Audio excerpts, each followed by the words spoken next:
1 month after my oldest daughter's wedding, my phone rang with a call that would change everything I believed about my family.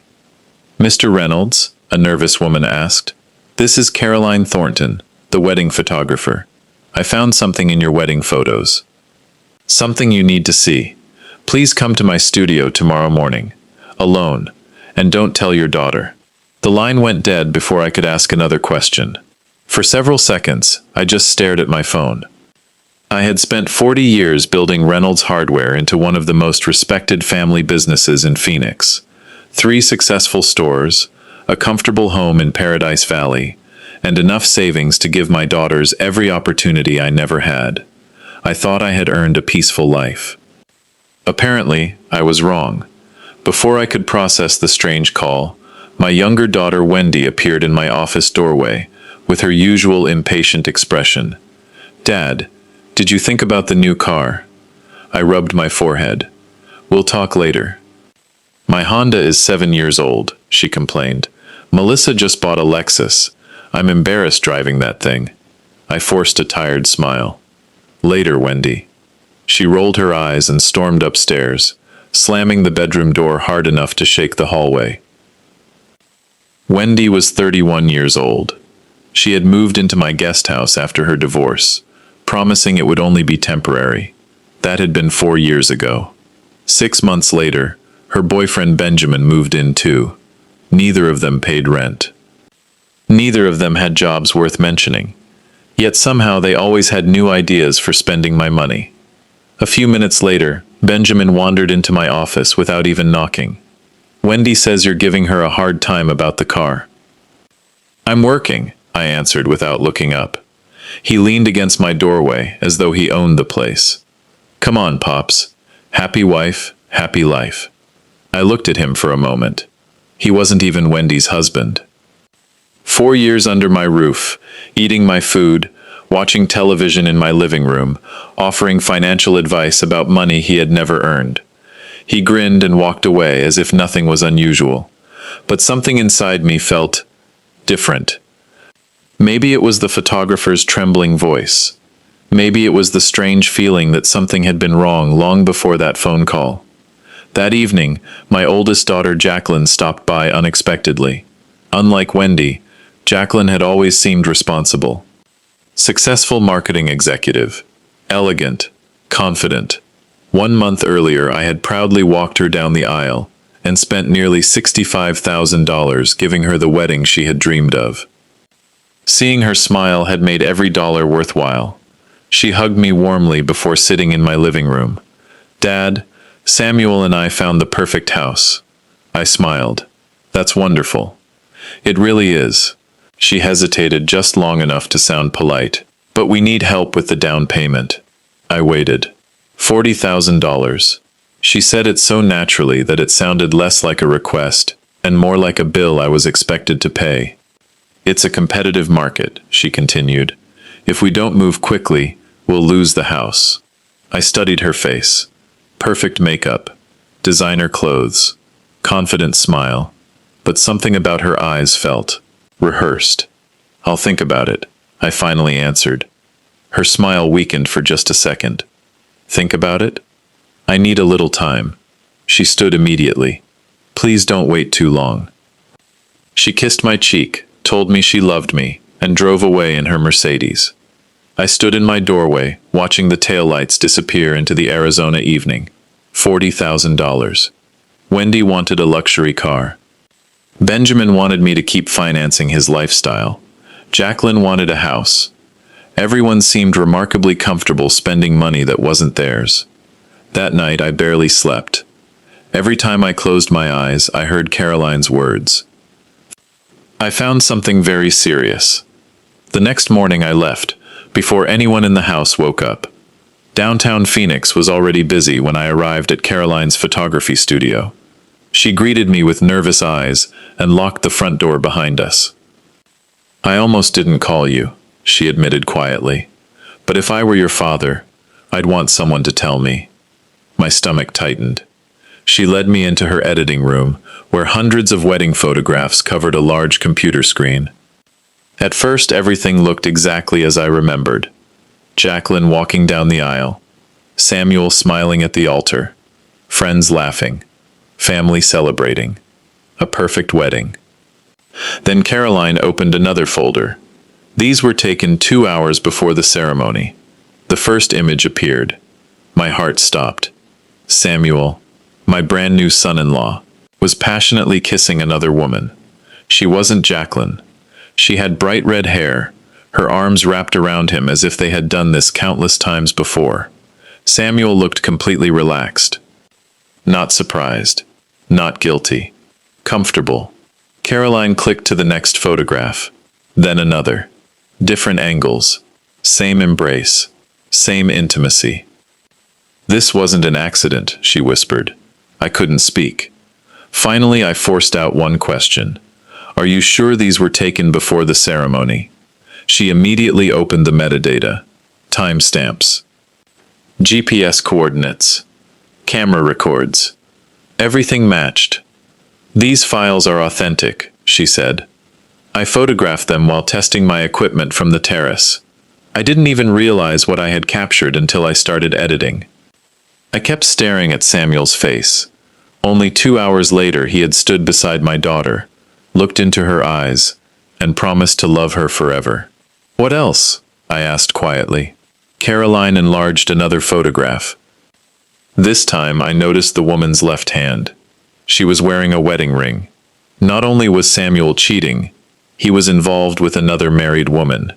Caroline reached into her desk drawer and placed a small flash drive on the table. I copied everything. The original files, metadata, timestamps, all of it. I picked it up carefully. It felt surprisingly heavy. I'm sorry. I looked at her and slowly shook my head. No, you gave me the truth. As I walked back to my truck, one question echoed through my mind over and over. If Samuel loved another woman, why marry my daughter at all? I didn't know it yet. But the answer to that question would expose a betrayal far greater than a simple affair. The drive home felt longer than it actually was. The flash drive rested in my pocket like a stone, and one question refused to leave my mind. Why would a man kiss another woman only 2 hours before his own wedding? It wasn't a moment of panic. It wasn't a drunken mistake. Every photograph showed confidence. Samuel knew exactly what he was doing. When I pulled into my driveway, the house looked exactly the same. Benjamin was stretched across my leather recliner watching television. Without even looking at me, he called out, "Hey, old man, grab me a beer while you're in the kitchen." Before I could answer, Wendy shouted from upstairs, "Dad, don't forget I need money for the spa this weekend." For years I would have sighed, ignored the disrespect, and convinced myself that family deserved patience. This time, I said nothing. I walked straight into my office and locked the door. That night I couldn't sleep. Instead, I opened the wedding budget on my laptop. $65,000 for the ceremony. Another $20,000 I had personally gifted the newlyweds. Then I remembered something else. Jacqueline had insisted on cash gifts instead of a traditional wedding registry. She had called it more practical. The guests had given nearly $45,000 in cash and checks. One of my oldest business partners had even handed Samuel a $15,000 check during the reception. The numbers suddenly looked different. It wasn't just a wedding anymore. It looked like a business transaction. The following morning I stopped by my bank. The branch manager had worked with me for years. "I just want to confirm a wedding check cleared correctly," I explained casually. She pulled up the record. "It cleared without any problem," she smiled. "It was deposited into Samuel and Jacqueline's joint account." "Joint account?" I asked. "Yes. They opened it about 2 months before the wedding." 2 months before. Not after the honeymoon. Not after they started married life. Before the ceremony even happened. I thanked her and walked back to my truck. Everything felt carefully planned. The account, the cash gifts, the expensive wedding. Nothing about it felt romantic anymore. That afternoon, I returned home earlier than usual. As I stepped inside through the garage, I heard voices upstairs. Wendy was talking on speakerphone. I recognized Jacqueline's voice immediately. Normally, I would have announced myself. Instead, I stopped walking. "Dad's acting different lately," Wendy said with a laugh. "I know," Jacqueline replied. "Just keep him distracted." My heartbeat quickened. Wendy laughed again. "Ben and I can stay here another 6 months. Eventually he'll buy us a condo, just to get us out." Both sisters laughed. Then Jacqueline spoke again. "I only have a couple more months before I file for divorce." My entire body froze. "Samuel already agreed to everything," she continued calmly. "We'll split the wedding money exactly the way we planned." Silence. I couldn't breathe. Then Wendy answered. "Perfect. While you're asking Dad for the house money, I'll keep pushing for the new car. That way neither request seems too expensive." More laughter. The photographer's pictures, the cash gifts, the joint bank account. It all came together at once. Samuel's affair wasn't a secret Jacqueline had been unaware of. She knew. The marriage itself had been part of their plan. They wanted the wedding gifts. They wanted my money. And after collecting everything, they intended to divorce exactly as planned. I quietly backed away before they could hear me. Inside my office, I closed the door and sat in complete silence. For several minutes, I simply stared at the wall. 2 daughters. Everything I had worked for, everything I believed I had built for my family, had become nothing more than an opportunity for them to profit. I opened my laptop and searched for one thing: estate and property attorney, Phoenix. One name immediately stood out: Robert Mackenzie. The reviews described him as calm, experienced, and relentless when protecting his clients' assets. I booked the earliest appointment available. The next morning I sat across from him in his downtown office. He listened without interrupting as I explained everything: the wedding, the photographs, the conversation I had overheard, the years Wendy and Benjamin had lived in my guest house without paying rent. When I finished, he folded his hands. "Mr. Reynolds," he said, "your daughters have made one serious mistake." I looked at him. "They assumed you would never establish boundaries." For the first time in days, I felt something besides anger. Hope. He explained that, because Wendy and Benjamin had no lease and paid no rent, I could legally begin the eviction process. Then he introduced another idea: an irrevocable trust. Every major asset, my home, my business, my savings, everything I had spent 40 years building, could be protected before anyone had the chance to manipulate or challenge it later. "Once this is complete," Mackenzie said, "your future decisions will belong to you, not to anyone expecting an inheritance." I looked out the office window at the Phoenix skyline. For years, I had believed protecting my family meant giving them everything they wanted. Now I finally understood something much more important. Sometimes the greatest act of protection is learning when to say no. I picked up the pen. "Let's begin." I signed every document Robert Mackenzie placed in front of me. By the time I left his office, the eviction notices were already being prepared, and the legal process to protect my assets had begun. For the first time in years, I wasn't reacting to my family's demands. I was making decisions for myself. 2 days later, the official envelopes arrived. That evening, Wendy and Benjamin were relaxing in my living room, talking excitedly about another business idea they wanted me to finance. I walked in without saying a word and placed an envelope in front of each of them. Wendy looked confused. "What's this?" "Open it." Benjamin tore his open first. His confident smile disappeared. "What the hell is this?" "An official 30-day eviction notice," I answered calmly. "You have 1 month to leave my property." Silence filled the room. Then everything exploded. Wendy burst into tears. "Dad, you can't be serious." Benjamin jumped to his feet. "This is our home." I met his eyes. "No, it's my home. You've lived here for 4 years without paying rent. That ends today." Benjamin stepped closer, trying to intimidate me. "You'll regret this." "I don't think I will." I turned around and walked back to my office, locking the door behind me while angry voices echoed through the house. The following week became a battle of manipulation.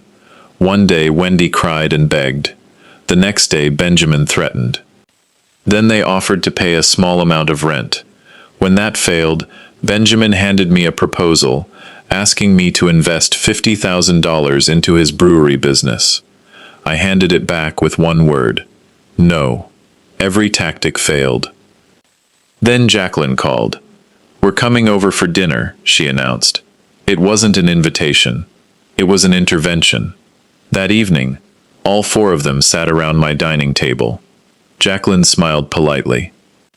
Samuel acted like the perfect son-in-law. Wendy pretended to be heartbroken. Benjamin remained unusually quiet. After a few minutes, Jacqueline finally spoke. "Dad, have you thought about selling this house?" Samuel nodded. "The market is excellent right now. You could move into something smaller," Wendy added softly, "and the money could help everyone start fresh." There it was. Not concern, not love. A plan. They didn't want my house after I died. They wanted the money now. I reached beside my chair and placed a manila folder on the table. "Before we discuss my future, I think we should discuss yours." Jacqueline opened the folder. The color drained from her face. Samuel stopped breathing for a moment. Inside were the photographs Caroline had given me. Samuel embracing another woman only 2 hours before the wedding. Every picture included timestamps and location records. "I know everything," I said quietly. "No," Samuel whispered. "I also overheard your conversation about the wedding money." No one spoke. "I know the marriage was never real. I know the divorce was already planned. I know the cash gifts were the real reason for the wedding." Wendy looked at Jacqueline in panic. Benjamin stared at the floor. Samuel couldn't even meet my eyes. Then I delivered the final truth. My assets have already been transferred into an irrevocable trust. My business, my investments, my home.